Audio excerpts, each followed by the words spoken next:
Les chercheurs qui pratiquent des recherches participatives, transdisciplinaires, n'ont pas de difficulté à être reconnus. Ils sont bien évalués, ils passent dans les concours. Et il y a énormément de revues internationales multidisciplinaires qui accueillent des résultats de ces travaux. Mais encore faut-il bien savoir les décrire de manière rigoureuse et détaillée pour qu'elles soient bien comprises par des lecteurs et des personnes qui vont lire un dossier ou évaluer une publication ou un résultat.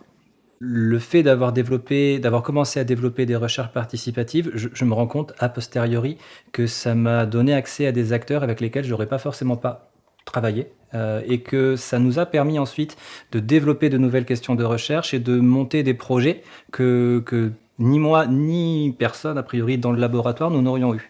Et de ce point de vue, est-ce que c'est un accélérateur? Je ne sais pas, mais en tout cas, c'est une façon d'orienter la carrière peut-être différemment de ce qu'elle aurait été en dehors de ces approches-là. Je le ressentis aussi dans la façon dont je fais ma recherche. Finalement, ça a changé la vision que j'avais de mes propres recherches, un décloisonnement, voilà, aller découvrir comment la recherche qu'on faisait était perçue à l'extérieur par finalement les utilisateurs finaux, si on peut le dire comme ça, les citoyens, les acteurs de terrain.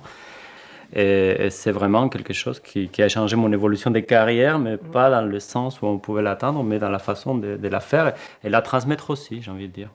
Ça m'a aussi apporté un bol d'air, on va dire, et un changement de posture, effectivement, que je trouve très appréciable aujourd'hui. Alors, je garde quand même une activité comme je la faisais avant, et je mène les deux en parallèle, et je trouve ça assez satisfaisant et épanouissant. Et peut-être que j'en étais arrivé à un moment où j'avais besoin aussi de faire ce pas de côté. Moi, ce que je constate, c'est dans un département qui la pratique depuis les années 90, c'est le public, ou les publics en fait, qui ont changé. Historiquement, il y avait une tradition de partenariat avec le monde agricole, les agriculteurs, le conseil, les filières. Mais aujourd'hui, tous nos sujets de recherche participative sont vraiment multi-acteurs, à la fois des acteurs privés, publics, associatifs, professionnels, et notamment les collectivités territoriales.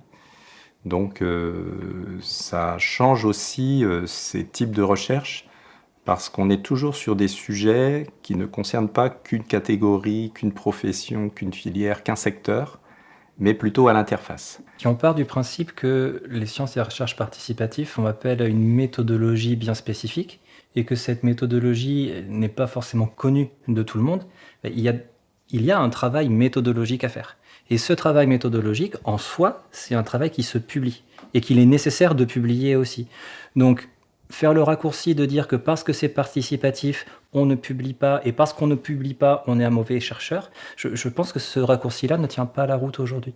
Et si je prends l'exemple d'un projet qu'on avait développé avec un public scolaire, peu importe les détails, on a fait 2 articles en 3 ans sur la question de fond en écologie, et on a fait 2 articles purement méthodologiques autour du même projet.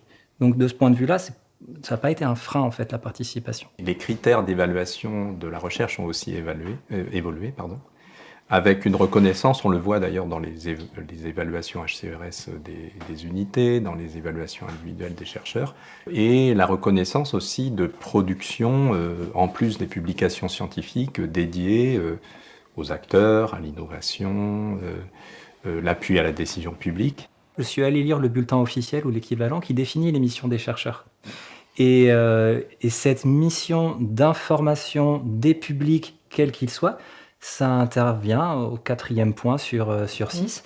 Donc si ça fait partie de nos missions, il n'y a aucune raison que ce soit dévalorisé ou que ce soit un frein à l'évolution de la carrière.